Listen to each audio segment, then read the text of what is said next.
আসসালামু আলাইকুম প্রিয় শিক্ষার্থীরা, তোমাদেরকে আমি আজকে ষষ্ঠ শ্রেণীর পঞ্চম অধ্যায়ে যে সরল সমীকরণ নামের অধ্যায়টা আছে ওখান থেকে অনুশীলনী 5 অঙ্কগুলো করাবো। তো এখানে আমাদের 1 নম্বরে আছে কি x+4 = 13। তাহলে আমরা এখানে কিভাবে এই অঙ্কটা করতে পারি দেখো। শুরুতে আমরা কি দেব, বা এই যে x, এই xটাকে আমরা কমন নেব। x কমন নেওয়ার পরে এই 4টাকে আমরা 13 সাথে, এখানে প্লাস অবস্থায় আছে, ওপাশে গেলে মাইনাস অবস্থায় যাবে। তাহলে 13 - 4 বা x = 13 থেকে 4 বিয়োগ করলে কত হয় আমাদের? 11। সুতরাং x = 11। আমাদের 1 নাম্বার অঙ্ক শেষ। তারপর আমরা 2 নাম্বার যদি করতে চাই, 2 নাম্বারে কি আছে? x+5 = 9। তাহলে আমরা ওই আগের অঙ্কটার মতোই করব, বা আমরা বা দেব কারণ এক জায়গায় দুটা সমান চিহ্ন বসে না। তো বা x এপাশে কমন নিয়ে আমরা 5 প্লাস অবস্থায় আছে, ওই পাশে 9 এর সাথে আমরা মাইনাস করে দেব। x = 9 - 5 বা আবার x কমন নিয়ে 9 এর থেকে 5 বিয়োগ করলে কত হয়? 4। তাহলে বা x = 4, সুতরাং x = 4। তারপর আমরা 3 নাম্বার অঙ্কটিতে যদি যাই, এখানে দেওয়া আছে কি y+1 = 10। তো আমরা আগের নিয়মেই করব, বা এই y টা এই পাশে কমন নেব। y = এই 10টা এই পাশে লেখার পরে এই জায়গায় +1 আছে, এই +1 এই পাশে গেলে কি হবে? -1 বা y = 10 থেকে 1 বিয়োগ করলে কত হয়? 9।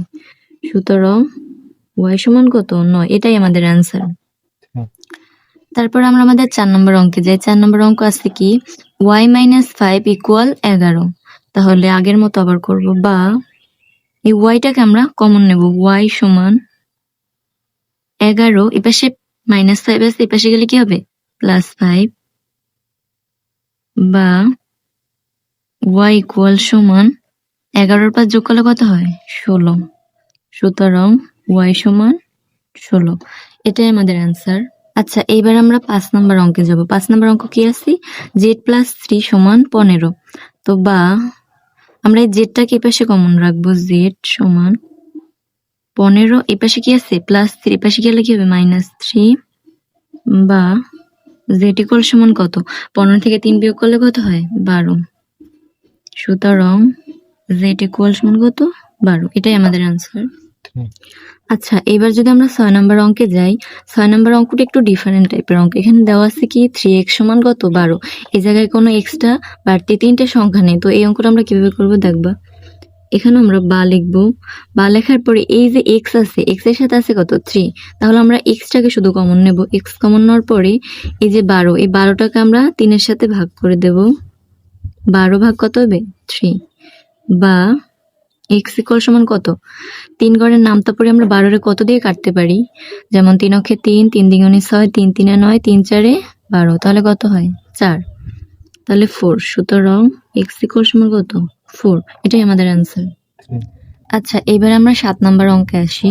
7 নাম্বার অঙ্ক আছে কি 2x + 1 = 9। তো এই অঙ্কটা একটু ডিফারেন্ট টাইপের অঙ্ক। তো এটা আমরা কিভাবে করব দেখবা। প্রথমে আমরা বা তো আগেই থেকেই লিখি, বা এখানে আমাদের আছে কত? 2x। 2x-টা আমরা নেব। তাহলে 2x কমন নেওয়ার পর সমান দিয়ে 9, এই জায়গায় +1 আছে, এই জায়গায় কি হবে? -1 বা এই 2x এর জায়গায় আমরা এভাবেই রেখে দেব। 2x = 9 থেকে 1 বিয়োগ করলে কত হয়? 8। তো এখন আমরা এই অঙ্কটা আবার এই 6 নাম্বার অঙ্কের মতো হয়ে গেছে। তো বা আমরা এখান থেকে 2 এর থেকে x কমন নেব। x = 8, আর এই 2 কে এপাশে ভাগ করে দেব। বা x = এবার আমরা 2 ঘরের নামতা পড়ব। তাহলে 2 ঘরের নামতা আমরা 8 দিয়ে কাটলে কত হয়?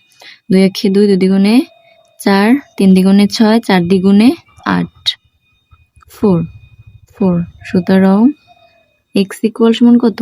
4। এটাই আমাদের এই অঙ্কের অ্যান্সার। এই 8 নাম্বার অঙ্কটাও আমাদের 7 নাম্বার অঙ্কের মতো। এখানে আছে কি 4x - 5 = 11।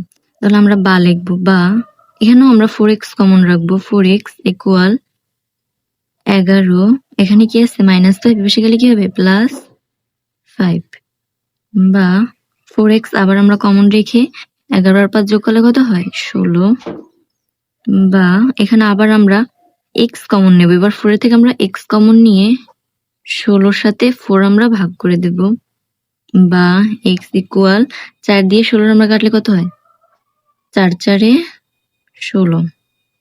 সুতরাং x ইকুয়াল সমান কত 4, এটাই আমাদের অ্যান্সার।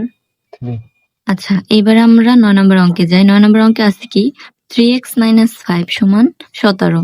তাহলে আমরা আগের মতো বা লিখবো, বা এখানে আমরা 3x কমন নেব, 3x সমান 17। তারপরে এই জায়গায় আছে কি -5, এপাশে গেলে কি হবে +5, বা 3x ইকুয়াল, আচ্ছা এই জায়গায় আমরা 3x কমন নেওয়ার পরে 17 পর যোগ করলে কত হয় 17 পর যোগ করলে 22 হয়, 22। তারপর আমরা বা লিখে এভাবে x কমন নেব, x সমান উপরে কত 22, নিচে কত 3। তো আমাদের এই অঙ্কটার অ্যান্সার এভাবেই হবে x ইকুয়াল 22/3, এটাই আমাদের অ্যান্সার। আচ্ছা, এবার আমরা 10 নম্বর অঙ্কটা দেখি। এখানে আছে কি 7x - 2 ইকুয়াল x প্লাস 16। এটা আমাদের মনে হচ্ছে কি একটু কঠিন, কিন্তু এটা মোটেও কঠিন না। এটা আমি তোমাদের যদি করাই তাহলেই তোমরা বুঝতে পারবে। তো আমরা আগের মতো বা লিখি, বা এই জায়গাতে আমাদের কি আছে 7x। 7x এর সাথে আমরা দেখব যে আমাদের এই ইকুয়ালের ওই পাশে কোন সংখ্যাটা মেলে। তাহলে এখানে 16 মেলে না, মেলে কি x। তো x এখানে কি অবস্থায় আছে, এই যে সমানের এই পাশে x প্লাস অবস্থায় থাকলে তখন আমরা x এখানে মাইনাস করে দেব। তাহলে 7x - x ইকুয়াল এখানেও আছে কত +16। তাহলে এই 16টা আমরা এখানে রাখার পরে এই যে এই পাশে আমাদের আছে কি -2। তো -2 আমরা যদি সমানের ওই পাশে নিই তাহলে কি হবে +2, কারণ মাইনাস আছে এজন্য প্লাস হয়ে যাবে। বা এখানে আমাদের আছে কত 7x, আর এখানে আছে শুধু x। তো শুধু x না, এখানে শুধু আছে 1x। তো 1x এর থেকে যদি আমরা 7x বিয়োগ করি তাহলে কত হয় 6x ইকুয়াল, আর এই 16 আর 2 যদি আমরা যোগ করি তাহলে কত হয় 18। বা এখন আমাদের এই অঙ্কটা আবার আগের অঙ্কের মতো হয়ে গেছে। তাহলে আমরা এখানে x কমন নেওয়ার পরে 18, এখানে নিচে 6, বা x ইকুয়াল সমান আমরা আবার 6 দিয়ে 18 কাটবো। তাহলে আমাদের কত হয় 3 6 18, x ইকুয়াল কত হয় 3। সুতরাং x ইকুয়াল 3, এটাই আমাদের আনসার। আচ্ছা, আমরা যদি এবার 11 নম্বর অঙ্কটা দেখতে যাই তাহলে 11 নম্বর অঙ্কে আছে কি 3x - x সমান 14। তো এই জায়গায় আমরা যদি লিখি, বা এই জায়গায় আমরা -x নেব। আচ্ছা, এবার আমরা 11 নম্বর অঙ্কটা দেখি। 11 নম্বর অঙ্কে আছে কি 3 - x সমান 14। তো এই জায়গায় আমরা যদি লিখি, বা এই জায়গায় আমরা -x কমন নিব, -x ইকুয়াল 14। এপাশে 3 প্লাস অবস্থায় আছে, এপাশে গেলে কি মাইনাস হবে 3, বা -x ইকুয়াল 14 থেকে 3 বিয়োগ করলে কত হয় 11। তো বা এই জায়গায় আমরা শুধু এক্সটা রেখে মাইনাসটা আমরা 11-র সাথে দিয়ে দেবো। তাহলে x সমান কত হয় -11, এটাই আমাদের আনসার। আচ্ছা, আমরা যদি 12 নম্বর অঙ্কটা দেখি, 12 নম্বর অঙ্কে কি আছে 2x + 9 ইকুয়াল 3। তো এই জায়গায় আমরা আগের মতো বা লিখবো। আমাদের এখানে বা লেখার কারণ হচ্ছে এক লাইনে দুইবার সমান চিহ্ন দেওয়া যায় না। তো এখানে আমরা 2x টা আগে কমন নেব, 2x ইকুয়াল যেখানে আমাদের আছে কত সমানের পাশে আছে 3, আর 2x এর সাথে আছে কত +9। তো +9টা এই পাশে গেলে কি হবে -9, বা এখানে আমরা 2x আবার কমন রাখবো, 2x ইকুয়াল এই জায়গায় 3 থেকে যদি আমরা 9 থেকে যদি আমরা 3 বিয়োগ করি তাহলে কত হয় -6, কারণ এই জায়গায় 9 এর সামনে মাইনাস আছে, আর এখানে 3 এর থেকে কি 9 বড়, তাহলে 9 এর সামনে মাইনাস আছে এজন্য আমরা মাইনাস চিহ্নটা এখানে রেখে দিব। বা এখানে আমরা 2 এর থেকে x কমন নিয়ে -6 রে 2 দিয়ে ভাগ করে দেব, বা x ইকুয়াল সমান কত হয় 2 ঘর নামতা পড়লে আমরা 3 দ্বিগুণে 6, তাহলে 3 এর সাথে আছে কত মাইনাস, তারপর আছে 3। সুতরাং x ইকুয়াল -3, এটাই আমাদের আনসার। তো এভাবে আমি তোমাদের পরবর্তী ক্লাস করাতে চাই। তোমরা যদি আগ্রহী হও তাহলে কমেন্টে লিখবা যে হ্যাঁ আমরা পরবর্তী ক্লাসগুলো করতে চাই। ধন্যবাদ।